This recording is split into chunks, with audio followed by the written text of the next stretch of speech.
해가 산등성이 뒤로 천천히 사라질 무렵 지리산 봉선사에는 다시 깊은 고요가 깃들었다.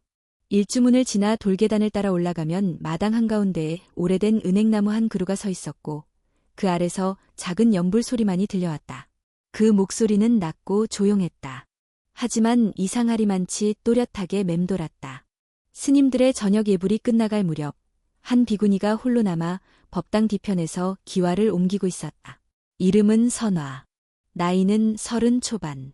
하지만 그녀의 얼굴에서는 나이조차 가늠할 수 없었다. 표정은 무표정했고 시선은 늘 아래를 향했다. 사람들은 그녀를 하늘을 보지 않는 비구니라 불렀다. 선화가 봉선사에 들어온 지는 어느덧 4년. 그동안 그녀는 단 한 번도 자신의 과거를 말한 적이 없었다. 낮에는 공양 준비와 자비를 도맡았고 밤에는 홀로 대웅전에서 참선을 했다. 다른 스님들과 거리감을 유지한 채 마치 세상과 단절된 삶을 살아가고 있었다. 그러던 그날 봉선사의 검은색 SUV 한 대가 거칠게 들어섰다. 차량에서 내린 셋의 남자는 험상궂은 얼굴에 고가의 수트를 입고 있었다.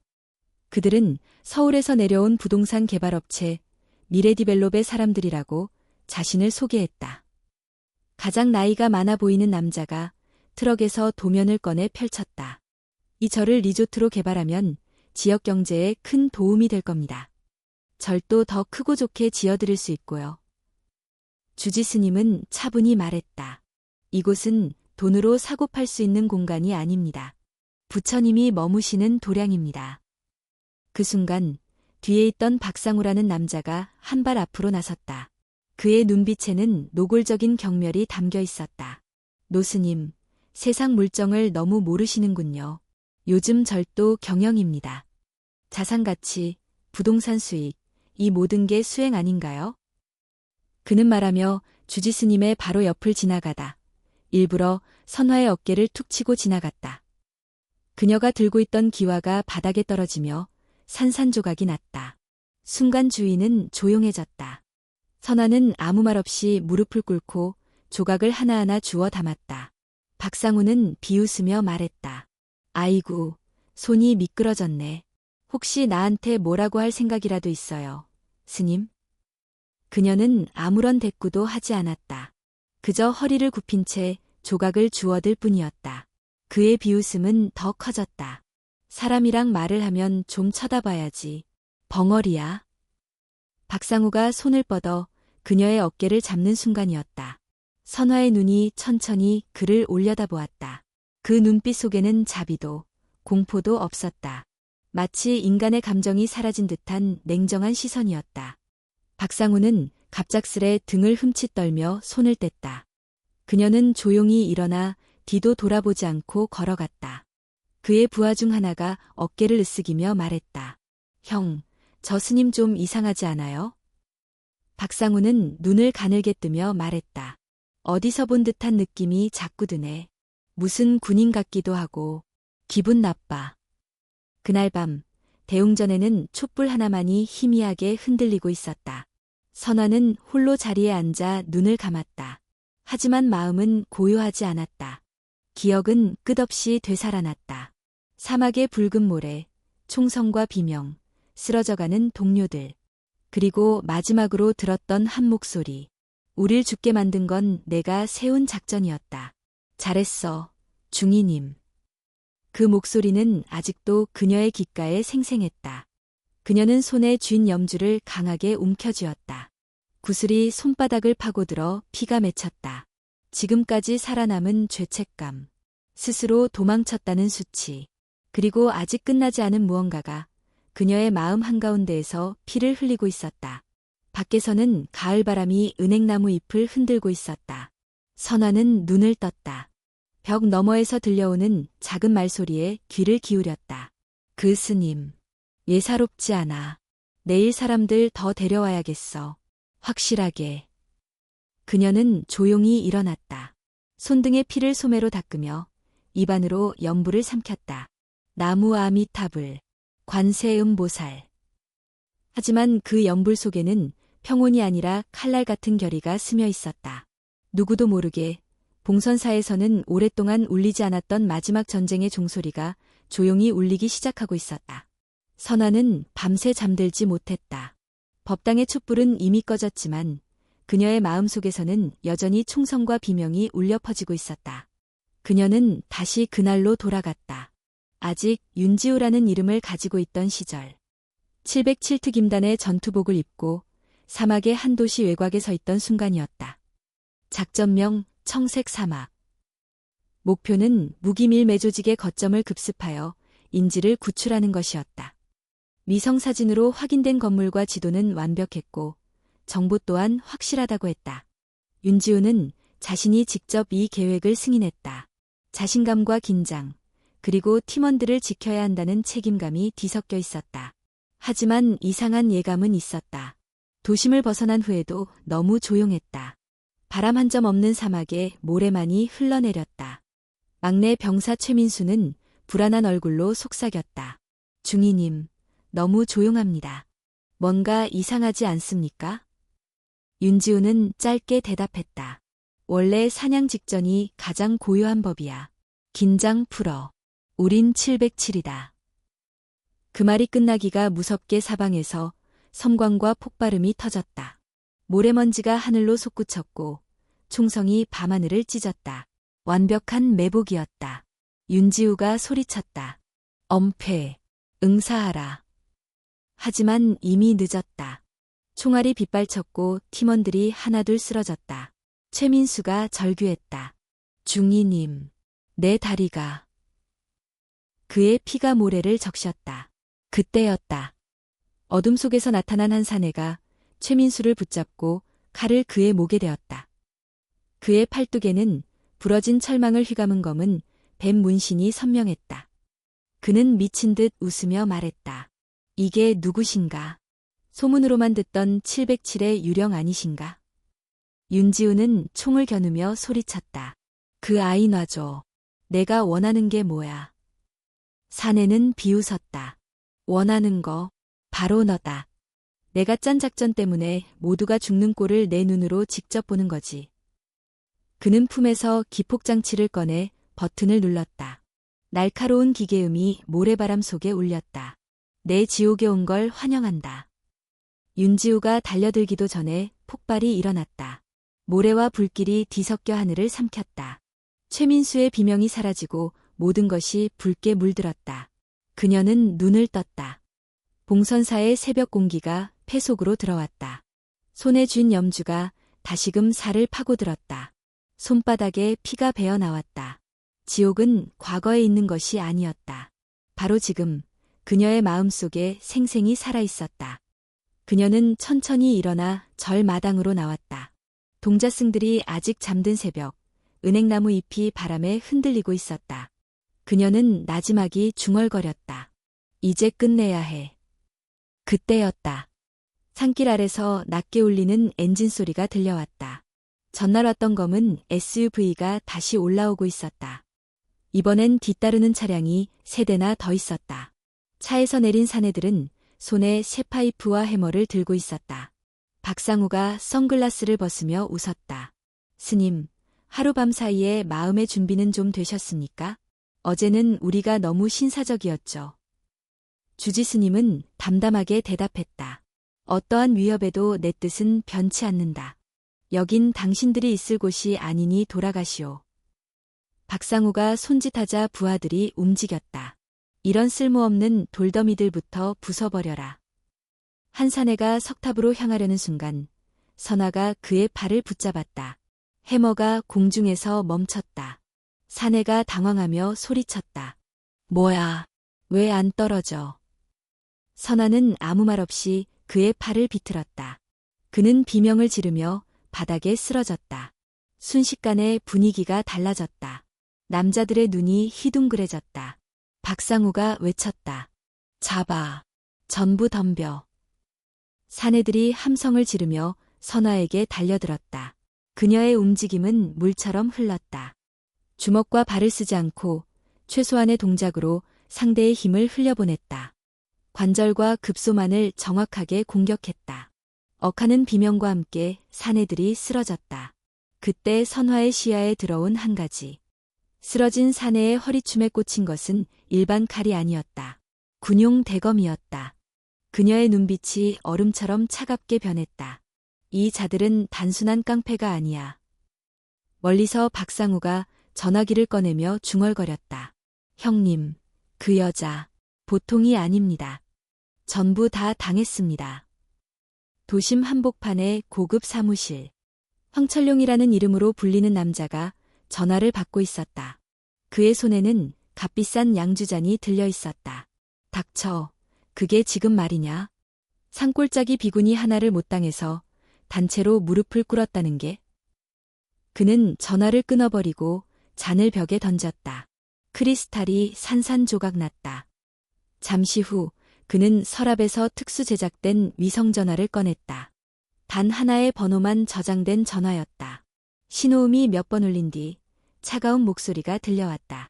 무슨 일이냐? 황철룡이 허리를 숙였다. 선생님, 전입니다. 산사일에 차질이 생겼습니다. 정체를 알 수 없는 여자가 하나 있습니다.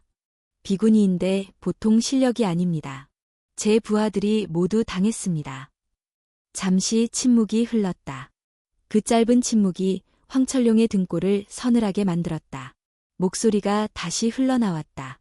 그 여자의 인상착의를 자세히 말해봐라. 황철룡이 기억을 더듬었다. 30 초반 정도로 보이고 마른 체형인데 움직임이 상식적이지 않습니다. 마치 군사훈련이라도 받은 것처럼. 그때 처음으로 그 목소리에 희미한 감정이 스쳤다. 냉소인지 즐거움인지 알 수 없는 감정이었다. 절대 그 여자를 죽여선 안 된다. 머리카락 한 올도 다치게 하지 마라. 반드시 산채로 잡아와라. 황철룡이 당황했다. 산채로 말입니까? 하지만 선생님, 그 여자는 너무... 목소리가 칼날처럼 말을 잘랐다. 내 말에 토를 다는 건가? 부탁이 아니라 명령이다. 반드시 산채로 내 앞에 데려와라. 전화가 끊겼다. 황철룡은 한동안 멍하니 서 있었다. 이번 일이 단순히 절 하나를 차지하는 문제가 아니라는 것을 직감했다. 자신이 거대한 계획의 작은 부품에 불과하다는 사실도 깨달았다. 봉선사에는 다시 고요가 내려앉았다. 그러나 선화의 마음속에서는 고요가 아니라 폭풍이 일렁이고 있었다. 그녀는 알고 있었다. 이 전투는 시작일 뿐이라는 것을. 더 큰 그림자가 곧 다가오고 있었다. 그녀는 대웅전으로 돌아가 촛불 하나를 켰다. 빛이 흔들렸다. 그녀는 속으로 되뇌었다. 윤지우는 이미 죽었다. 하지만 그 죄는 내가 짊어져야 한다. 끝까지. 촛불이 그녀의 눈동자에 비쳤다. 그 눈빛은 더 이상 수행자의 것이 아니었다. 전사의 것이었다. 봉선사의 아침 공기가 유난히 차가웠다. 전날 밤의 싸움 이후 마당에는 여전히 부서진 기와 조각이 흩어져 있었고 동자승들은 두려움에 눈을 크게 뜬 채 선화를 바라보았다. 그녀는 아무 말 없이 빗자루를 들고 마당을 쓸었다. 그녀의 손등에는 아직도 붉은 자국이 선명했다. 주지스님이 다가와 조용히 물었다. 선화야, 어제 일은 대체 무엇이냐? 저 사람들은 왜 이 절을? 선화는 대답하지 않았다. 고개를 숙인 채 빗자루질만 계속했다. 스님의 목소리가 조금 더 낮아졌다. 내 눈빛이 더 이상 예전 같지 않구나. 그녀는 잠시 멈추더니 마침내 입을 열었다. 스님, 죄송합니다. 오늘 밤 이 절은 다시 공격을 받을 겁니다. 준비해 주십시오. 아이들과 함께 법당 뒤 지하창고로 피신하세요. 스님은 놀라서 그녀를 바라보았다. 너는 어떻게 그런 걸 아느냐? 저 사람들은 단순한 깡패가 아닙니다. 군사 조직입니다. 그녀의 목소리는 차갑고 단호했다. 더 이상 숨기려 하지 않았다. 그날 밤 산속의 공기는 한층 더 무거웠다. 달빛이 희미하게 비치고 바람이 낡은 대웅전 지붕을 스쳤다. 선화는 홀로 마당을 걸으며 주변을 살폈다. 그때 등 뒤에서 낮은 목소리가 들려왔다. 윤지우 중위님, 맞습니까? 그녀는 본능적으로 몸을 돌려 경계태세를 취했다. 마당 끝에 한 남자가 서 있었다. 그의 얼굴은 햇빛이 아닌 달빛 아래서도 알아볼 수 있었다. 최태석 중사. 그녀는 믿을 수 없다는 듯 중얼거렸다. 사막의 폭발 속에서 죽은 줄 알았던 동료가 살아있었다. 태석은 두 손을 들고 천천히 다가왔다. 놀라게 해서 죄송합니다. 저도 죽은 줄 알았을 겁니다. 하지만 살아남았습니다. 그리고 그날 이후 이 모든 진실을 쫓았습니다. 그녀는 눈을 가늘게 뜨며 물었다.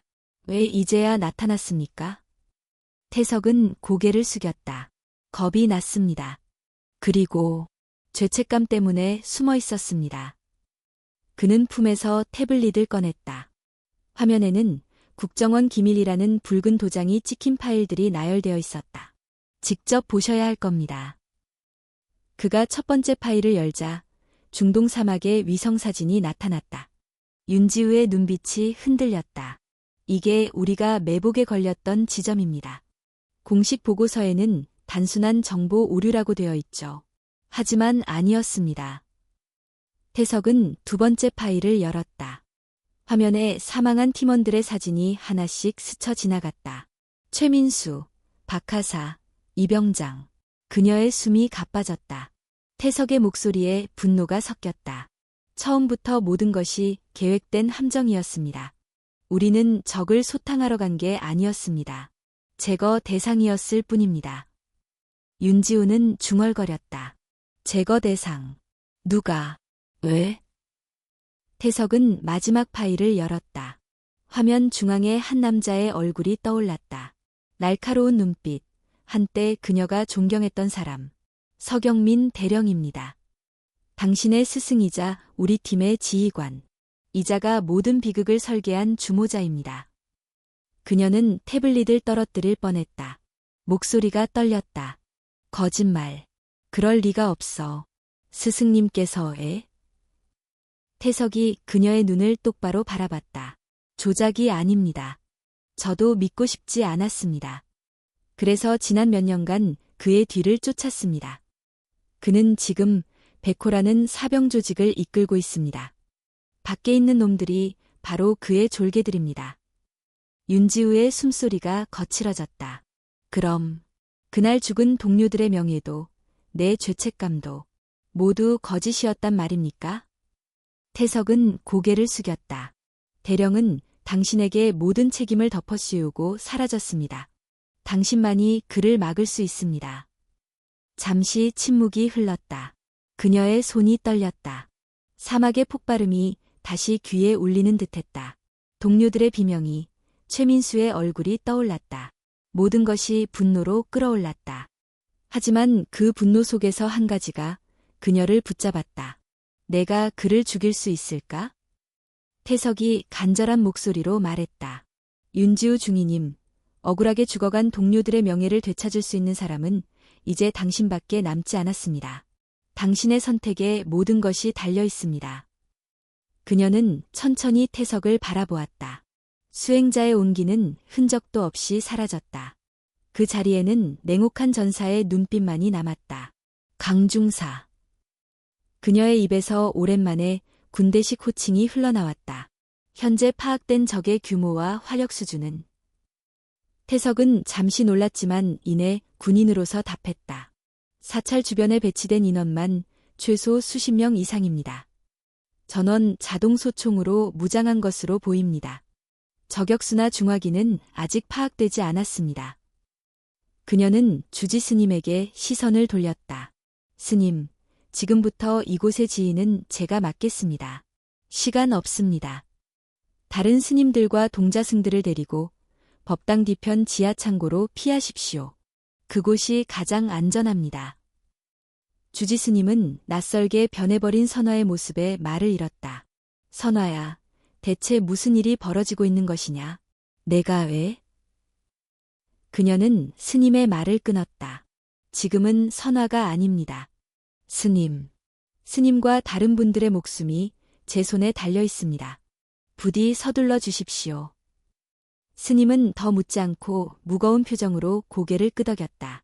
태석이 작은 장비를 꺼내 보이며 말했다. 모든 통신은 차단됐습니다. 유일한 희망은 위성 비상 신호기뿐입니다. 지금 바로 설치하겠습니다. 그녀는 장비를 빠르게 훑어본 뒤 명령했다. 90분 자동 송신으로 설정해. 사찰 뒤뜰에서 가장 높고 은밀한 곳, 저 감나무 위에 설치해. 적들의 시선을 최대한 피해야 한다. 태석이 즉시 움직였다. 그 사이 그녀는 법당 구석에 있던 낡은 사찰 설계도를 펼쳤다. 놈들의 목표가 지하 금고라면 정문으로만 쳐들어오진 않을 거다. 분명 다른 경로가. 오래된 건물에는 반드시 쥐구멍이 하나쯤 있기 마련이지. 손가락이 한 곳에 멈췄다. 그때 신호기 설치를 마친 태석이 돌아왔다. 찾았다. 강중사. 놈들이 모르는 비밀 통로다. 계획을 변경한다. 여기서 수비만 하고 있을 수는 없어.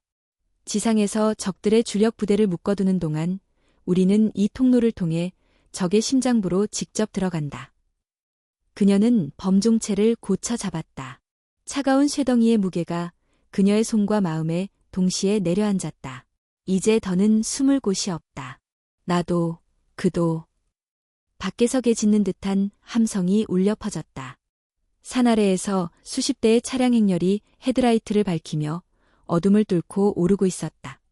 윤지우는 눈을 감았다 뜨며 속으로 말했다. 끝을 보자. 이번엔 도망치지 않겠다. 자정을 조금 넘긴 시각, 봉선사는 어둠 속에 잠겨 있었다.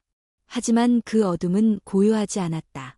산 아래에서부터 점점 가까워지는 엔진 소리, 무전기의 잡음, 차량의 헤드라이트가 깊은 산사로 뻗어 들어오고 있었다.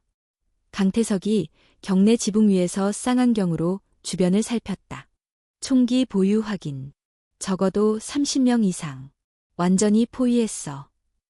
윤지우는 고개를 끄덕이며 범종체를 옆에 내려놓았다. 아이들은? 지하 창고로 모두 이동 완료. 스님들도 안전하게 대피시켰어. 윤지우는 법당의 어두운 기둥을 따라 손을 뻗었다. 손끝이 닿은 부분에는 거칠게 새겨진 작은 문양이 있었다. 이 문양, 예전 작전지에서 본 적 있어. 서경민이 남긴 신호였어. 이 절의 지하에 뭔가 있다. 그 순간 무전기가 지직거렸다. 1조, 북문 제압 완료. 이상 없음. 3조, 동쪽 절벽 접근 중.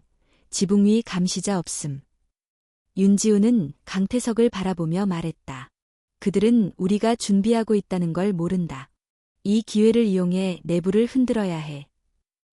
그녀는 법당 뒤편 작은 출입구를 가리켰다. 저 문이 지하 통로로 연결돼 있어. 거기서 침투한다. 서경민이 있다면 반드시 그 안에 있을 거야. 지하 통로는 좁고 어두웠다. 두 사람은 손전등을 끄고 침묵 속에서 몸을 낮췄다. 벽면에는 곰팡이가 자라 있었고 바닥엔 오래된 기와 조각이 흩어져 있었다. 앞서 걷던 강태석이 속삭였다. 저기야. 저 문 너머가 지하 금고야.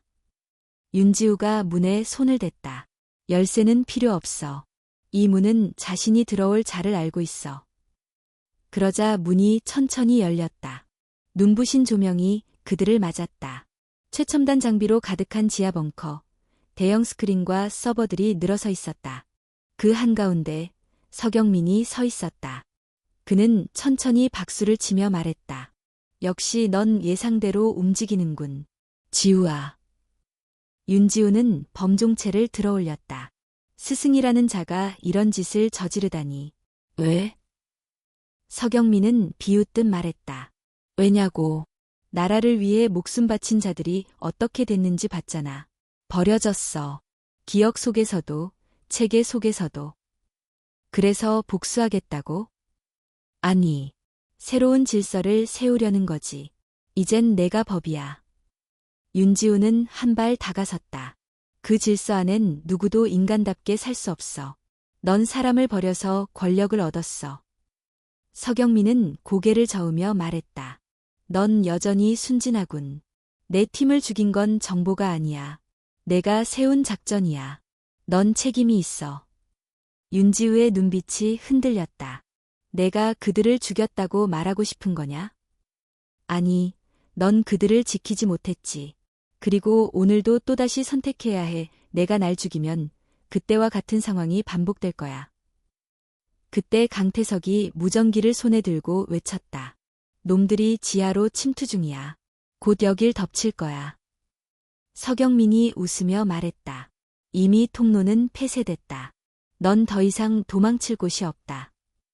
윤지우는 지하 벙커의 구조를 재빨리 훑었다.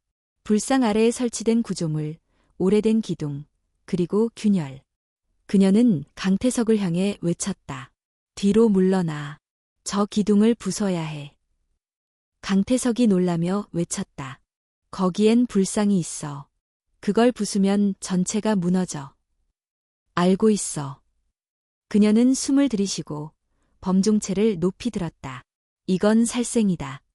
하지만 이 살생이 더 많은 생을 지키는 길이라면.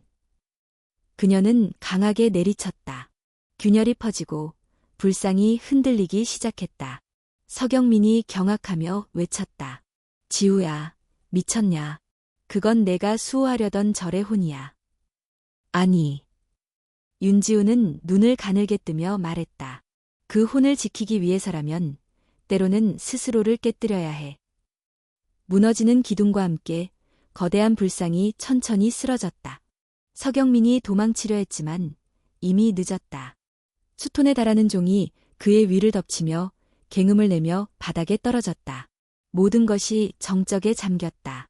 먼지 속에서 윤지우는 바닥에 주저앉았다. 강태석이 다가와 그녀의 어깨를 붙잡았다. 괜찮습니까? 그녀는 숨을 헐떡이며 고개를 끄덕였다. 스승을 죽였어. 나는 이제 어디에도 설 수 없어. 강태석이 조용히 말했다. 당신은 살렸습니다. 아이들을, 스님들을, 그리고 스스로를. 그 순간 위성 신호기가 작동하기 시작했다. 두 사람은 밖으로 나가기 위해 무너진 벽을 헤치고 나아갔다. 지상의 전투는 이제 막 끝나가고 있었다. 백호의 조직원들은 각지에서 투항했고 국정원의 헬기가 상공에 도착했다. 사찰 위에 빛이 내리기 시작했다. 윤지우는 마지막으로 불상이 쓰러진 자리를 바라보았다. 그리고 속으로 되뇌었다. 나는 계율을 어겼다. 하지만 이 깨진 종소리가 언젠가 누군가에게 닿기를. 해가 떠오르기 직전의 하늘은 어두움과 빛이 뒤섞여 있었다. 봉선사 전체는 전장의 흔적을 고스란히 간직한 채 고요함 속에 잠겨 있었다. 법당 마당에는 부서진 기와와 불상의 잔해들이 널브러져 있었고 산사의 공기는 먼지와 피비린내가 뒤엉켜 있었다. 국정원의 기동타격대가 경내를 장악한 상태였다. 무기를 버리고 투항한 백호파 조직원들과 그림자 부대 요원들은 하나둘씩 연행되었고 부상자들은 응급처치를 받고 있었다.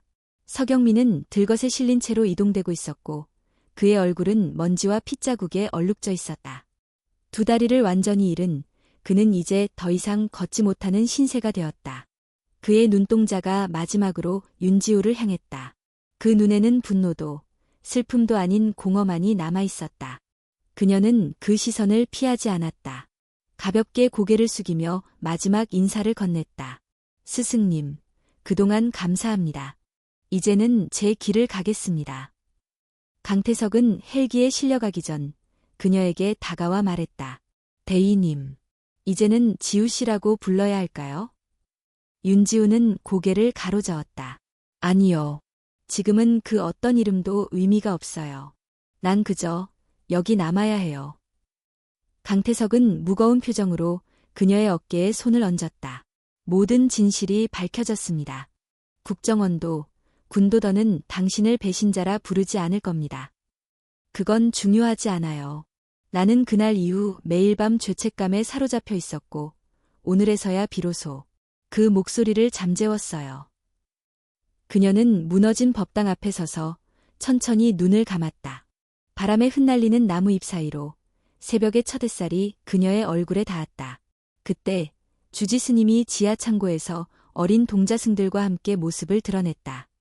법복 위에 덮인 먼지를 털며 그녀에게 다가온 스님은 아무 말 없이 자신의 붉은 가사를 벗어 윤지우의 어깨 위에 덮어주었다. 지우아, 비록 계율을 어겼을지언정 내 마음이 진심이었다면 부처님도 다 아실 것이다. 그녀는 조용히 고개를 숙이며 합장했다. 죄송합니다. 스님. 스스로를 지키기 위해 너무 많은 것을 잃었어요. 지킨 것이 더 많을 수도 있지 않느냐. 아이들이, 스님들이, 그리고 내 마음이. 그녀는 스님의 말에 아무 대답도 하지 못했다. 그저 고요히 고개를 끄덕일 뿐이었다. 며칠 후 봉선사는 복구 작업이 한창이었다. 기와를 다시 얹고 무너진 석탑을 복원하고 스님들은 조용히 수행에 임하고 있었다. 그 속에서 윤지우는 여전히 무건 수행 중이었다. 그녀는 전처럼 기와장을 나르고 물을 깃고 돌기를 쓸었다. 그러나 사람들의 시선은 달라졌다. 과거 한 번도 존재를 제대로 인식받지 못했던 그녀는 이제 산사의 중심이 되었다. 아이들은 그녀를 몰래 바라보며 수군거렸고 젊은 스님들은 그녀의 움직임을 따라 하려 했었다. 어느 날 저녁, 법당에서 저녁 예불을 마친 후주지 스님이 그녀에게 다가와 말했다. 지우야, 이젠 다시 길을 떠나야 하지 않겠느냐? 아직은 아닙니다. 제 안에 남은 소리가 끝나지 않았습니다. 스님은 미소 지으며 고개를 끄덕였다. 그 소리가 끝나는 날, 다시 내 이름을 불러주겠구나. 시간은 흘러 또 계절이 바뀌었다. 도시의 한편, 국정원 본청 회의실. 한 중년 요원이 서류를 펼치며 동료들에게 말했다. 서경민 사건, 내부 공론화가 어렵습니다. 군부에서도 덮고 싶어 합니다. 그녀는 소환 불가. 현재 생존자이자 유일한 목격자입니다. 비공식적으로 처리할 수밖에 없습니다. 감시만 유지하자. 그 이상은 건드리지 마라. 윤지우는 더 이상 군인이 아니었고 요원도 아니었다.